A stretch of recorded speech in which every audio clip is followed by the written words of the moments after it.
Saya itu sangat mencintai, bukan sekedar mencintai, sangat mencintai guru-guru kita. Ya, saya ini rungokno tenan ya. Saya sangat mencintai guru-guru kita, ya utamanya guru-guru kita kayak Mas saya Sarang, Mas saya, ya semuanya semua Mas saya, termasuk Lirboyo, Peloso, Sidogiri, semuanya Kudus, Kajen, Krapyak, semuanya kita mencintai, menghormati. Juga sangat mencintai NU, saya juga mencintai Muhammadiyah, semuanya kita cintai. Cuma kadang-kadang kita mau tidak mau harus beda. Beda satu bawaan pemikiran, kadang bawaan zaman. Nah karena beda itu kita ngeritik. Tapi ngeritik kan sebetulnya di hal itu saja, apa? Di hal. Kemudian orang menyimpulkan ngiranya dalam semua hal. Sehingga ulama mulai dulu mana tidak terima bahak. Hadisnya Nabi butuh penjelasan. Karena Nabi nak duko itu kadang ngendikan laisa minna. Tidak termasuk golonganku orang yang pernah menipu. Lalu itu kalau begitu betul kan tidak ada umatnya Rasulullah SAW. Kowe gak sekedar pernah menipu, rezekimu kok bodoh nih. Orang terima sekedar pernah, rezekimu kok bodoh nih. Kowe iku laisa minnane entek ngamek. Tapi zaman itu ulama sudah mentakwil laisa minna min fitil kal khoslah di sisi itu. Apa? Di sisi itu. Misalnya kita beda dengan Wahabi, saya sering kritik Wahabi, tapi dalam hal yang saya kritik saja, dalam hal yang lain kita setuju. Misalnya tradisi mereka menghormati sahabat, kita setuju. Tradisi mereka merumah Masjid Haram, kita setuju. Tradisi mereka menghafal Quran, kita setuju. Tapi ada tradisi yang kita tidak setuju. Misalnya mereka sering nggak pati hormat sama ma'asirun nubuwah, tempat-tempat bersejarah. Jadi jangan kira kita, jadi kalau kita ngeritik ya di hal yang kita kritik saja. Itu pun karena kadang bawaan zaman, bawaan versi, bawaan tradisi. Terus kamu simpulkan. Misalnya kamu simpulkan, Gus Bak benci Wahabi ya enggak juga. Dalam hal yang kita tidak cocok. Yang kita cocok ya cocok kayak tadi misalnya. Sayyid Muhammad itu kalau ngarang kitab, meskipun beliau beda dengan Wahabi, kalau muji ya biasa. Dalam hal yang sama. Apa? Dalam hal yang sama. Karena mereka bermakna. Ya misalnya nyuwun sewu misalnya pengajian umum saya juga suka dari segi syiar, dari segi apa? Syiar. Tapi ada hal-hal yang memaksakan itu mesti saya kritik. Wong karuan kiai cilik ning desa kok pengen pengajian akbar. Akhirnya panitiane door to door 2 wulan sedurunge pengajian. Angger wong ditari. Tapi kalau sudah levelnya memang pondok besar, buatnya besar, keuangannya besar itu kan memang enggak berat. Tapi kalau yang desa-desa sampai pengajian gede, 2 wulan apa 3 wulan? Oleh door to door itu. Nganti agar wong dijalukin apa? Sebab. Padahal kampung situ enggak butuh pengajian besar karena wong butuhe jek mabadi fikih. Lah lha apa ngundang kiai level apa? Nasional. Tapi karena panitianya yang angkuh.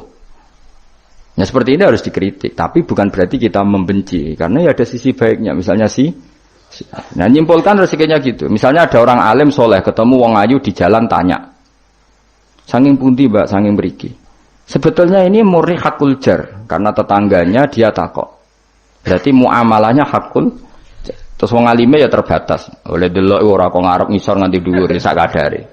Terus bareng rugen roh, oh nak ngono jagoan mbek wong ayu ku oleh.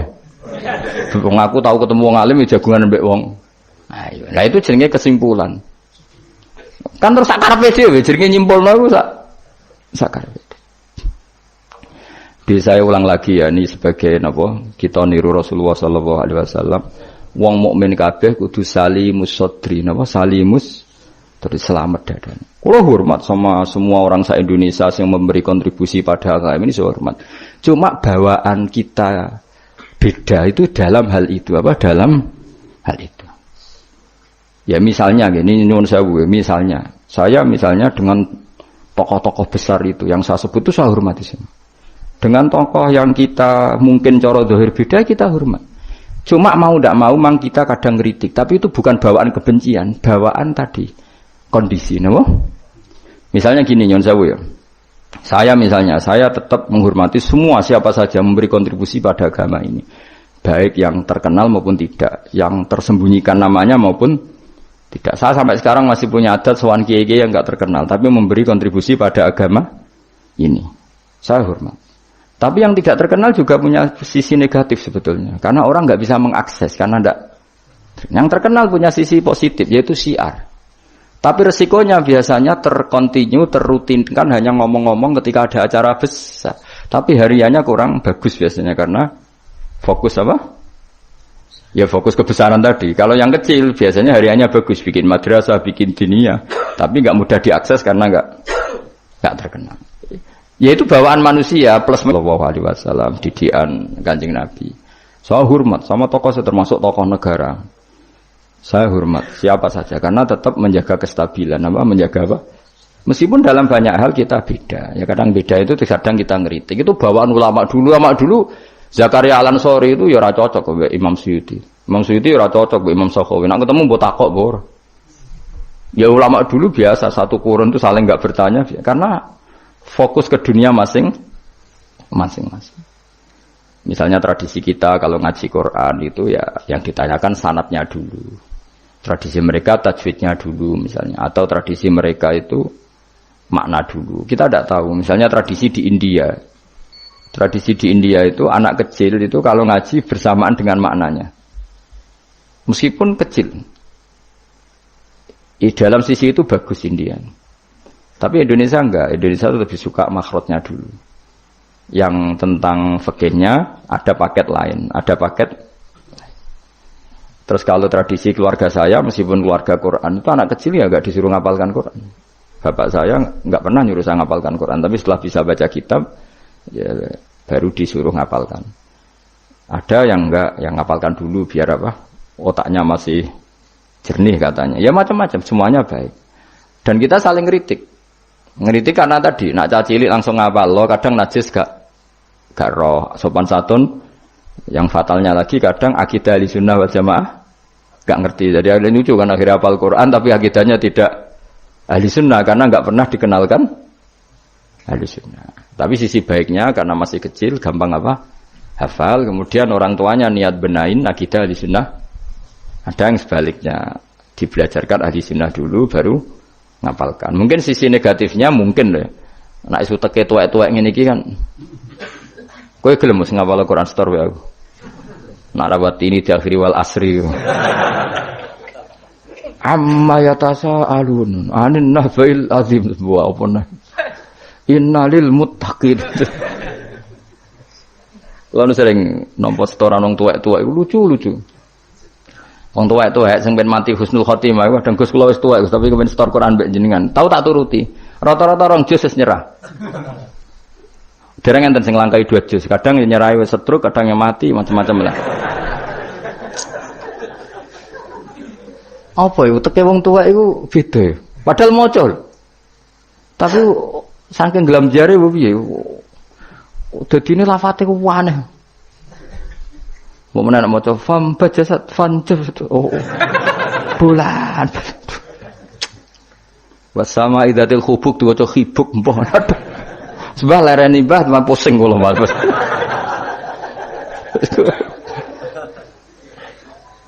Dadi duwe khayal dhewe apa? Ya seorang lagi ya kita tetap tiru keinginan Rasulullah sallallahu alaihi wasallam wong mukmin ku salimus sadri napa? Salimus sadri. Sehingga niki tenan kula maklumatkan. Kula niku hormat. Siapa saja yang memberi kontribusi pada agama ini saya hormat.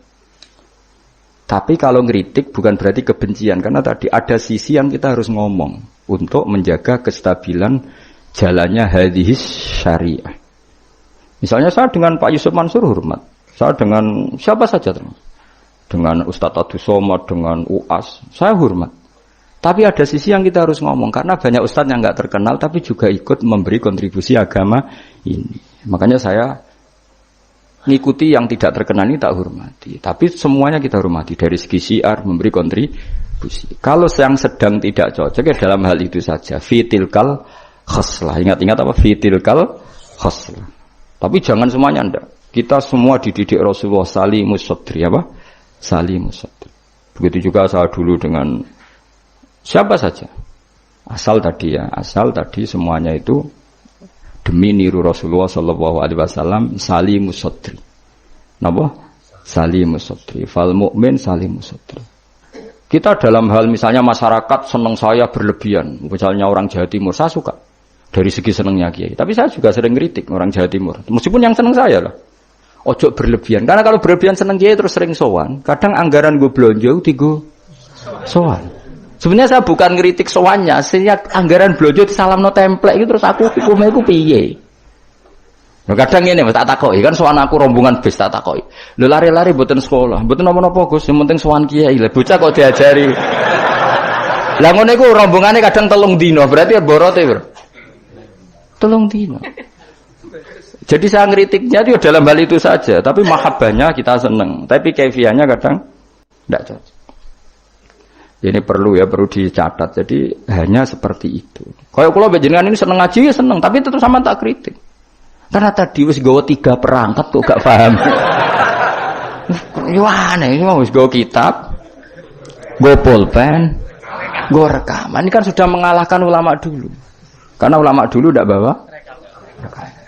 Tapi kok ilmunya jauh ini ada apa ya? Ya jadi kalau suwon kita benana wa benal mukminin kudu aja ana khil wala taj'al fi qulubina ghillal lil ladzina amanu.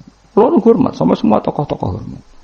Kulo sama acara-acara besar ki kulo hormat. Cuma tetap kita sebagai ahlul ilm mengingatkan ada orang yang berjuang tuh enggak terkenal, ada orang yang berjuang enggak dapat apa-apa. Kita harus ngomong supaya orang ini juga diapresiasi. Tapi yang syiar ya kita hormati karena agama ini butuh syiar. Terus saya sama tokoh-tokoh DPR itu ya akrab. Ya banyak yang saya sering ketemu saya ngaji. Tapi dalam hal yang kita tidak cocok yang ngeritik. Mereka mungkin yang ngeritik kita enggak apa-apa tapi hormat. Jadi eling-eling ya. Ini dawuh saya Imam Sa'roni. Saya nerangkan dalam konteks ilmu. Ini dawuh Imam Sa'roni. Kalau Nabi ngendikan laisa minna efitilkal khoslah. Bukan berarti dia menjadi murtad karena laisa. Well, kalau makna sebenarnya kan laisa minna orang itu menjadi murtad. Ora termasuk golonganku wong sing tahu bodoh nih. Mau sekedar pernah itu tidak termasuk golonganku.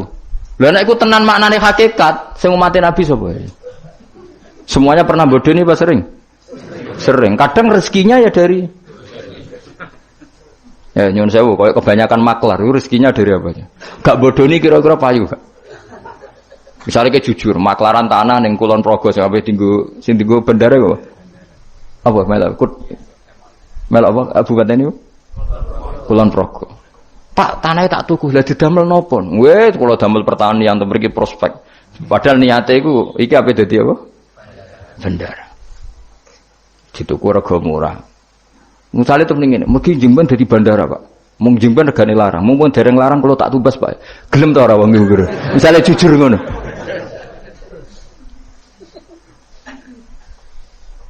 Sale ana wong sponsor umroh. Ayo umroh ning Rasulullah. Ben aku sugih, mergo nek ana umroh aku sugih. Gak payu umroh.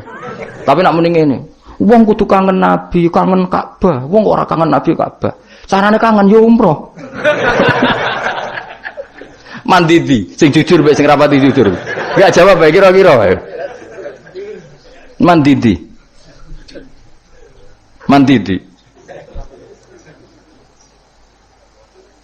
Lah iku misale terus hadis laisa minna iku maknane apa? Tahqiq kabeh. Jadi saya ulang lagi ya, jadi Jokulino nyimpulkan karena nyimpulkan itu resiko. Karena tadi konteks fikih itu jelimet apa konteks fikih itu. Jadi misalnya ada orang alim soleh ketemu perempuan cantik, bawaan tonggo takok. Ini kan sebetulnya memang termasuk istisna dimaklumi. Nak ketemu faktor tonggo, faktor belajar, faktor berobat kan nazarul ajnabi ilal ajnabiyah pengecualiannya kan apa? Muamalat, berobat, syahadah, ya ada beberapa lah. Tapi terus nyimpul loh, oh ternyata jagoan mbek wong ayu iku oleh. Dan justru wong alim nyaman nak jagongan mbek wong ayu di depan umum. Nak wong ra alim kan malah seneng nak dhewean malah keliru dul. Kowe nak duwe tangga ayu ajane malah lumayan jagongan di depan umum dul. Mergo Nabi malah pantangane layak luwan rajulun bimroaten ora. Ojo ning nang dalan Pak konangan wong ayu malah sing apik sing di depan umum. Mergo ora ngarah macem. Ayo ke jagongan mbek wong ayu ning perapatan di depan umum ambek dhewean berduaan apik ndi? Gak usah takok apik elek ndi. Musa-musa wong salah paham iki repot. Elek sing dhewean, malah apik sing umum. Mergo Nabi pantangane layak luwan rajulun bimroate. Dong ya. Apa di? Elek di. Ya kan ya sok nak ketemu dajjal bodoh dia apa? Rotine apa? Rotine entekno terus ombene entekno terus nak kon kafir. Grah ngono. Terus nak muni, "Lha iki rotiku kadung mbok pangan, rotine pangeran." Bocah ora tau ngaji tauhid ngono.